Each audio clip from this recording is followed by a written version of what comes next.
I am so excited about my next guest. I'm so honored that he can join me. He is the founder of Folds of Honor. He is Lieutenant Colonel Dan Rooney. He is a PGA golfer. He's amazing. Please welcome Lieutenant Colonel Dan Rooney. Yeah. Applause, applause, applause. You should have applause going for about a half hour because, Dan, when I tell you, Lieutenant Colonel Dan Rooney, can I call you Dan? Yes, absolutely. My friends call me Noonan, so that's my call sign. And you have no say in your call sign as a fighter pilot. You know, it takes to be a fighter pilot, right? It's 2.5 years long program. The government spends $8 million per pilot training us, and only 4.8% of the people make it through. So it's the most expensive, obviously highest attrition rate of any training in the U.S. military. And you get to your squadron after 2.5 years and they give you a name tag and it says F&G on it, which stands for something new guy. And you have that name tag for like the first year of your life as a fighter pilot. And I went to combat with F&G and people are like, hey, Fang? I'm like, no, not exactly. But when you finally get your call sign, you've proven that you are worthy of it. You have no say in it. And so as the only guy, whatever it's worth, a rare bird to be a PGA golf professional and a fighter pilot, mine is from the movie Caddyshack. Danny Noonan was the main character in the beloved movie Caddyshack. And so first name Dan, golf pro fighter pilot. So my call sign is Noonan. All my friends call me Noonan. Feel free to lean in to that, Dan, whatever. It doesn't matter. That is awesome. I'm raising 5 daughters. And so if someone just calls me a name on a given day, I'm happy. So it's all good. Oh my goodness, Dan, 5 daughters. So it's all girls. Do you have pets? Are they females as well? Are you like literally the only guy? I got my service dog, Bravo, sitting next to me here. She's a rescue female shepherd. I have a female Frenchie named Luna, and I have a male boxer, Bo Duke. Okay. So it's just Bo and I are the only males in this house. My priest, I love it. I'm Catholic, right? I roll into church and he looks at me and he just smiles and shakes his head. Blessed are thou among women. I said, yes, yes, sir. That's fantastic. I don't even know where to start because I told you right before we started, I'm nervous about this interview because there's so much to get to. And I just want to make sure we can put out as much information as possible because Dan, you're the man, Dan the man, you know, and you probably hear that a lot, but your background, just what you've done being a fighter pilot, you're a PGA golfer, you are obviously a big family man, you were the founder of this wonderful organization that we will talk about more called Folds of Honor, but let's try to backtrack because I always like to get the backstory. So what was it? I want to be like blank when I grow up. Yeah, so I'm super blessed, right? And I call them moments of synchronicity or chance with a purpose, how God puts people in your life, experiences in your life. So I was 12 years old and playing golf, and I met my first fighter pilot, Steve Courtwright, call sign Reno, and this guy like walked out of the movie The Right Stuff, total stud. I remember he's like 40 years old, and I'm like, you can be grown up and this cool. And he was like, yeah, and he just looked at me, and that was it. I'm like, this is my first man crush. I want to be a fighter pilot. Golf was already a huge part of my life, and it was a couple days later, I'm playing golf with my dad, and I'm like, Dad, I know what I want to do. I want to be a golf pro and a fighter pilot. And his question back to me is stuck with me, you know, like every day for the rest of my life. And he said, son, can you tell me which way an airplane takes off? And I'm 12, right? And I'm like, yeah, I think it's into the wind. He said, that's exactly right. Obviously preparing this 12-year-old kid for these inevitable headwinds that would stand between me and this very unlikely dream. As I mentioned, so unlikely. I'm the only guy in the history of the world to put these two things together. But by God's grace, no doubt, not by my own. And, but, you know, I had no idea how he would ultimately combine this for such a greater calling. But as it relates to everybody listening today, understanding fundamentally in our lives, you know, you have to have resistance to ascend. And so often people look at challenge and resistance in their life as God trying to keep them down, right? And it's actually how you ascend.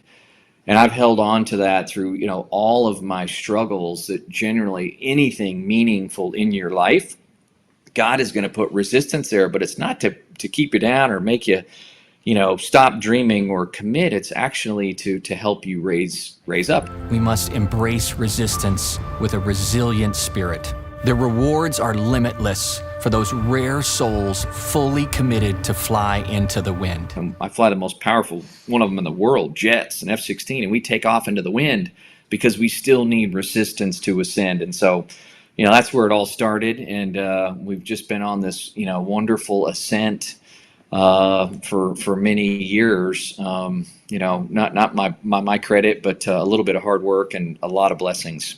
You talk about playing golf when you were 12, but how do you kind of parlay into being a fighter pilot? Does it happen at the same time? Do you take a break? Fill us in there.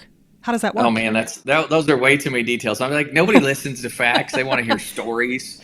No, obviously I was a golfer first and then became a fighter pilot and then was able to bring the whole golf thing back. I'm blessed to have built a couple golf courses. I'm coming to you live from the Patriot in Tulsa, Oklahoma, which is an incredible community that, we started with $0 and a dream. And I just opened another golf course with one of my boyhood idols, Jack Nicklaus, called American Dunes, that memorializes the birthplace of folds up in Grand Haven, Michigan.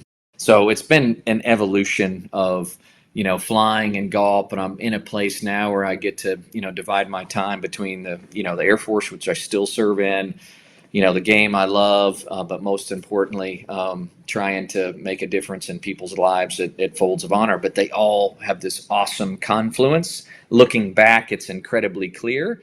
It wasn't obviously as these pieces were coming together and the struggles that go with each one of these big dreams, but such a blessing to combine in life. I think the ultimate goal for all of us is can you combine what you do with who you are? That's Maslow's peak experience, and I'm blessed to do that every day. Let's talk about golf for a little bit because August is golf month. We talked beforehand. I watch golf every weekend. My husband and I can't play golf very well, but I love watching it.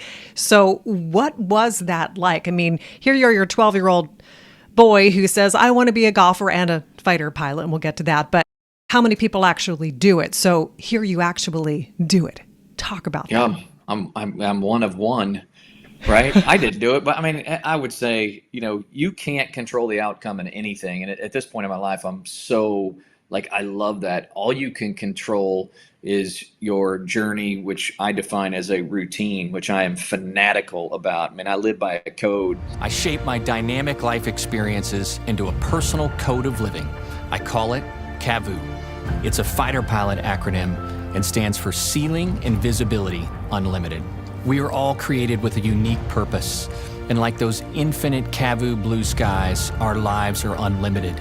And the destination is the sum of the effort that you put in on a daily basis. But it's uncontrollable, right? So often we want something to happen, it doesn't happen. And there's a lot of stuff I've wanted to happen so desperately, it didn't happen, but it turned out way better because God was going to do it a different way than I had in my lens. My golf career, I love the game. I play all the time. I get to combine it with doing good. I always say I'd never quantified my prayer as a kid when I'm like, dude, I want to make a lot of money playing golf.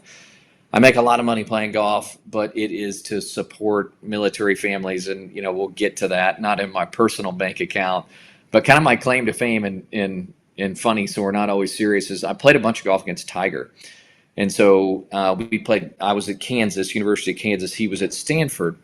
And, we became friends and have stayed connected over the years. And probably the claim to fame for my competitive golf is getting to play against Tiger. And Sports Illustrated did a little spoof on us a few years back. And, they have these fact checkers. And I guess I beat him 3 times and, he beat me 150 times.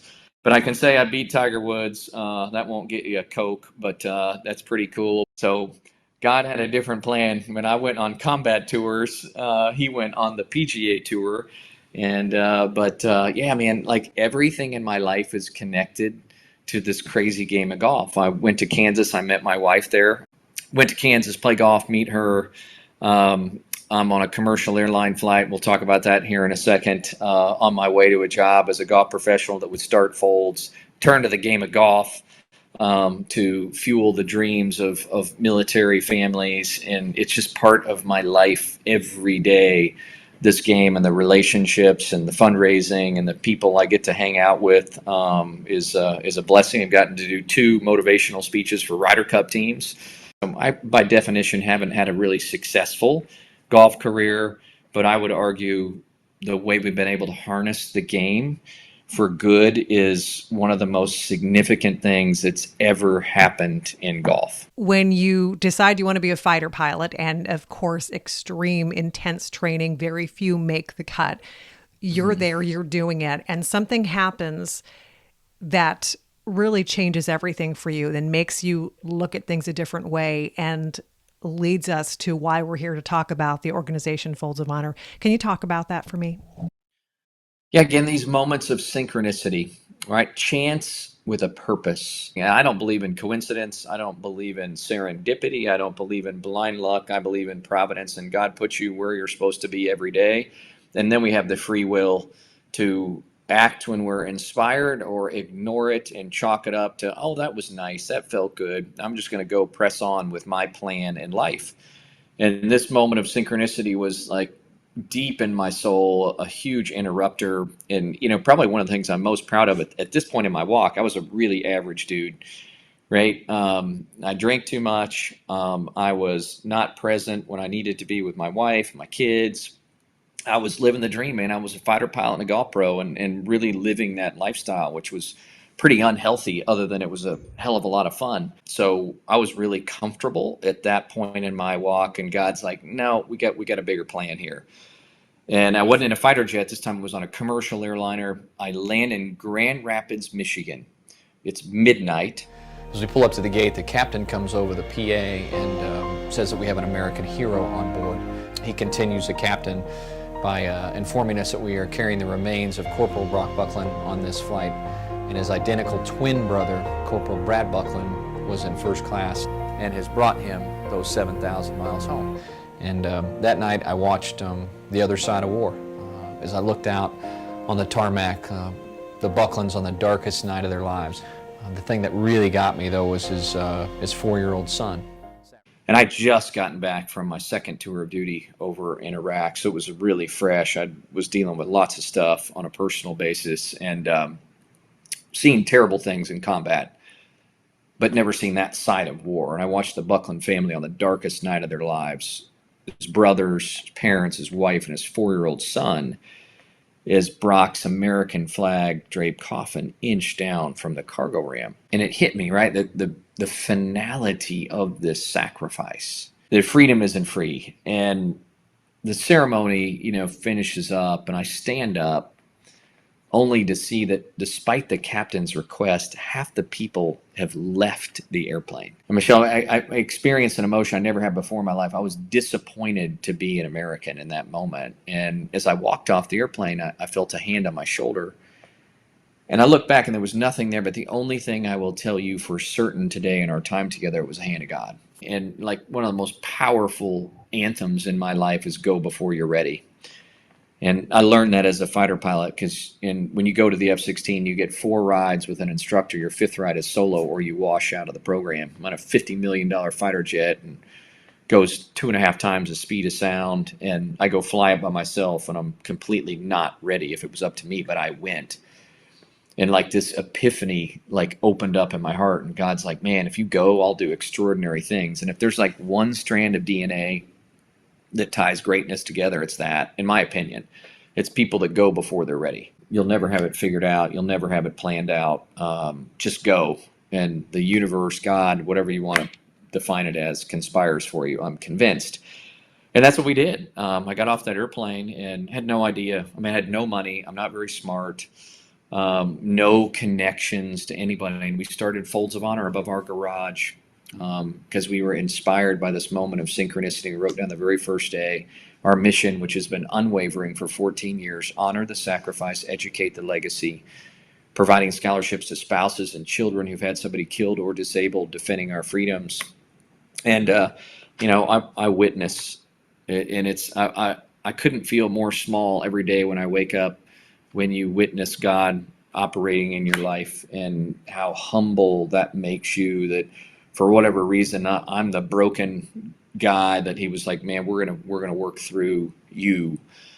44,000 scholarships we pumped out the door in 14 years. That's $210 million in life-changing education to military families. the class that is starting school this month, 9,070 military families, about $40 million out the door. And we just watch our ministry grow. And, you look at the Bible, and its most frequent calling is to take care of widows and orphans. And that's what we do. And there's nothing more sacred. I mean, you have a family, I have a family. There's nothing more sacred than our family and our individual lives. And when that family experiences unthinkable loss, that's where we get to step in as an organization and say, hey, man, we got you. We're going to take care of you. We're going to send you to school. And why education? Because that was always my greatest fear and is my greatest fear. If something happens to me, that my daughters will be set up for success in their life. And that is through the gift of an education. Yeah. And beauty from ashes, and what good has come from tragedy for one family that you were personally touched by in that one event, and how many people have been helped now. So can you share with me, because this is really exciting, there are so many good things happening to raise awareness for Folds of Honor, to bring in more money, to help more people. Talk about that side of things, because that has to be mind-blowing, because here you are and you have these huge events that are bringing in lots of dollars to do really great things for people who have been touched by this tragedy. Tell me what that feels like to see that happen now. It's like so simple for me. I've unlocked this beautiful irony in life that when you reach out to help someone, you're actually the one being helped. I figured it out. I was with, Jack Nicklaus 2 weeks ago, and he looked at me with this Jack smile and those steely blue eyes, and he just smiled at me. He's like, you got it figured out, don't you? I'm like, yeah, boss. I wouldn't change my job with anybody in the world. I get to get up every day and help people. And it is a drug that if you put it in an IV and once you take it, it changes you forever. To lend a hand, to give a compliment, which is free, and it takes like 3 seconds. It's one of my favorite things to do. I go spread those all over. And it's this currency that we all have to give. And, that's on the micro. Obviously, the macro is, giving somebody a gift and education, but it's more importantly than education. It's about believing in them. And to these events, the cool part about it is Folds of Honor has become this vessel. When people are like, hey, man, I want to do something good with my life, we're like, come on board. We built the ark. We are changing lives. It is an awesome place. And we give people an opportunity to start. And, we're super blessed, too, to have these amazing corporations that are stepping up. And it can, it's Yeti, it's Anheuser-Busch, it's Coca-Cola, it's American Airlines, it's, on and on and on, these huge corporations. We've brought purpose to that machine that's just driven by, man, success is defined by how much money we make this quarter. And we get to create another line of effort that's, oh no, by the way, look how many lives that we got to change. It's a helper's high. That's what they call it, the helper's high. And I love how you put it in perspective. We don't have to have a lot of money to make a big impact. Kind words, somebody stop and compliment you, regardless of what it's for. You're doing a good job. You look nice.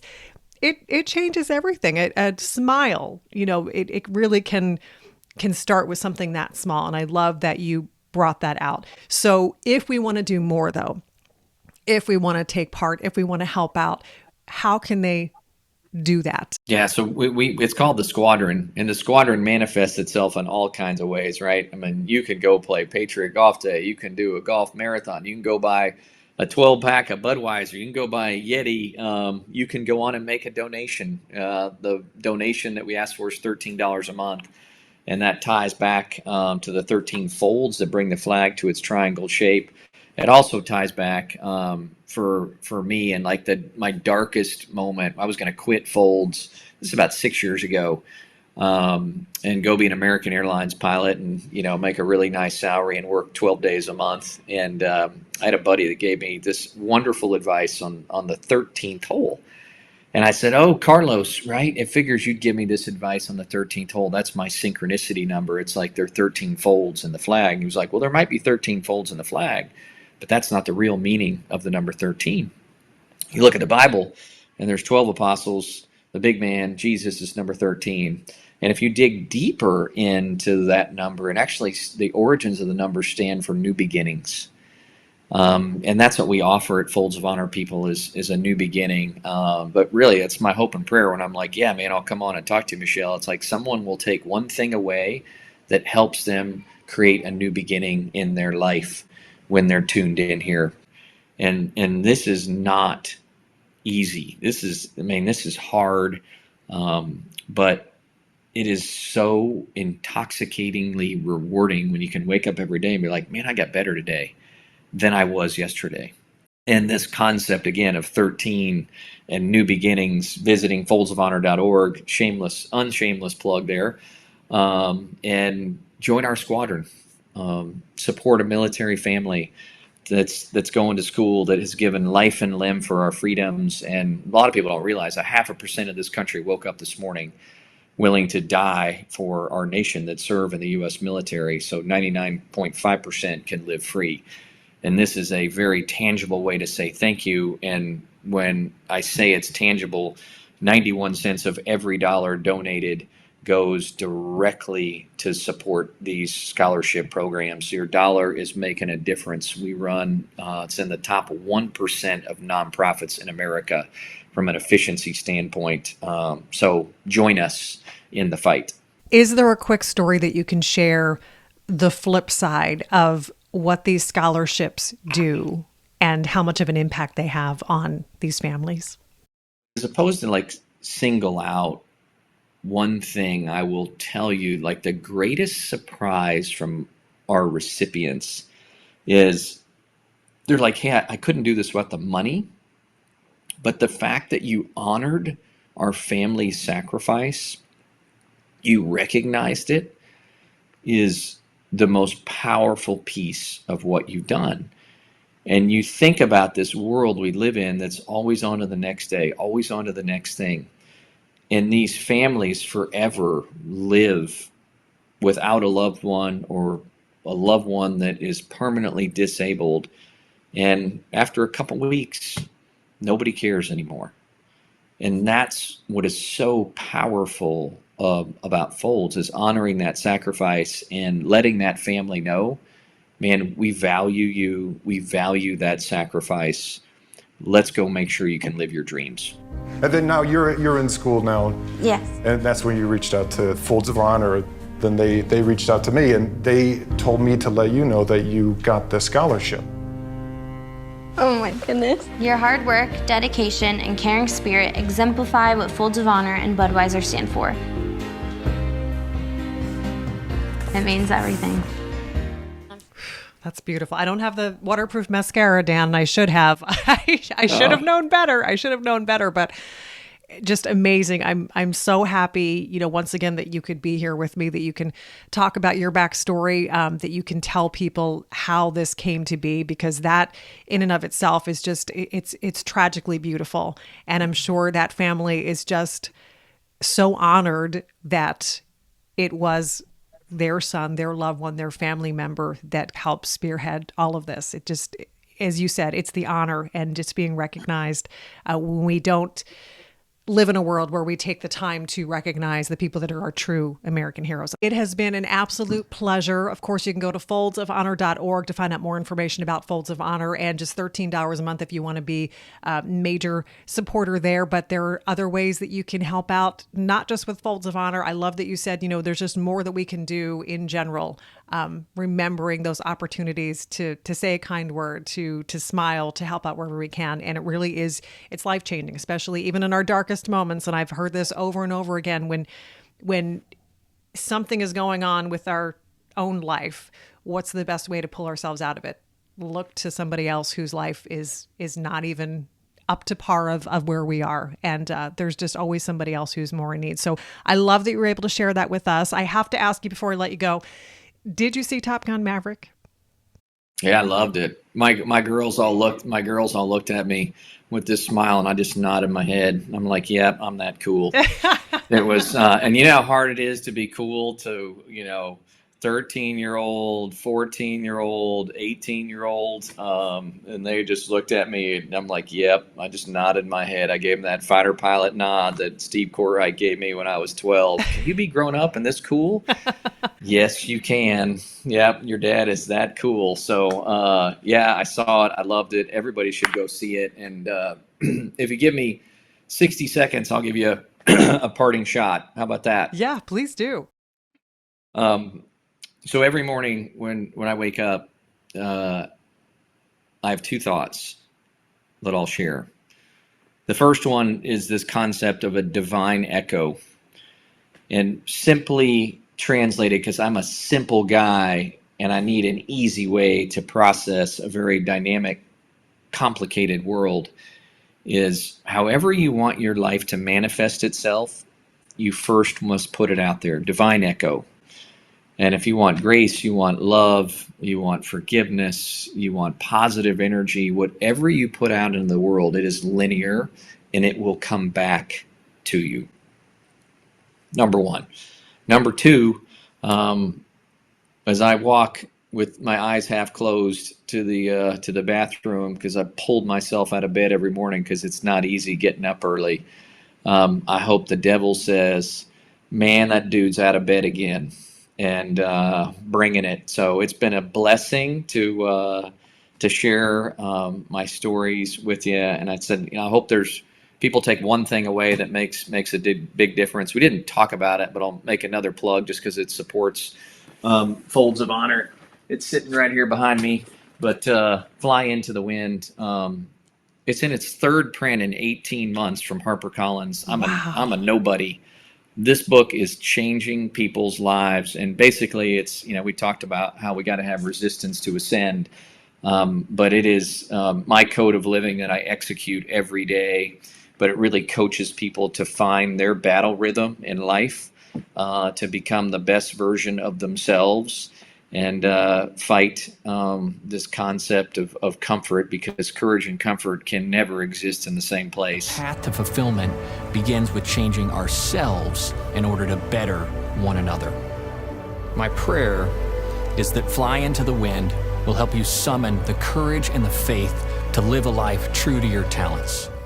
Living every day by a code is making an installment to becoming the best version of yourself. So blessed to be with you. Thank you. Such an honor, Dan. Really, I can't thank you enough. And thank you for bringing up about the book. You also have a show that you can see on Fox Nation, Fly Into the Wind. And I completely, because we're so tight on time here, I could talk to you for 2 hours. You basically get in a plane and you're flying across the country to talk to amazing people like Herschel Walker and David Faraday. And I can't even think of a few of the others, but really big people with big stories and have overcome some amazing things. And how cool is that? Greg Norman, Greg's doing some crazy stuff with Live right now. But yeah, in the gist of it is, and we'll knock it off with this. But I sit down and I don't ever undervalue what people have achieved. But I really want to talk about what you've overcome. Yeah. And I sit down with these people and I was like, I want to know the day that you weren't going to be able to make it forward, and looking back what you learned and how you got out of that place to where you are now, because that is what defines people. Not winning, not the easy times, but it's like when you are dark and there are seasons of life, man, you're sailing into a storm, you're in the storm, you're on the other side of the storm. But it is gonna happen. And that is what defines you as a human being. And in these life skills, especially these people that have accomplished a lot, man, they have sailed through vicious storms, every single one of them. And it is fascinating not to see the medal on their chest or the trophy or, whatever it is, but to be like, man, this is the day I didn't want to get up. So, and yet they did. Keep fighting. Love it. Lieutenant Colonel Dan Rooney, of course, the founder of Folds of Honor, foldsofhonor.org. You can go and find out more information and a lot more information about you, the organization. And I love your story. I love what you're about. And once again, I am so thankful that you could join me today. Oh, there you go. All right, Nice. there it is. You know I where I'm love it. going. I'm going to the golf course right now. So I'm getting fitted for a new Titleist driver. So yes, very jealous. Important stuff for the day. Very, very jealous. Thank you so much, Dan, for joining me. It was such a pleasure, such an honor, and thank you for what you do. Thank you for your service. Couldn't be happier that you could spend this time with me today. God bless. Thanks. Couldn't be happier that you could spend this time with me today. God bless. Thanks.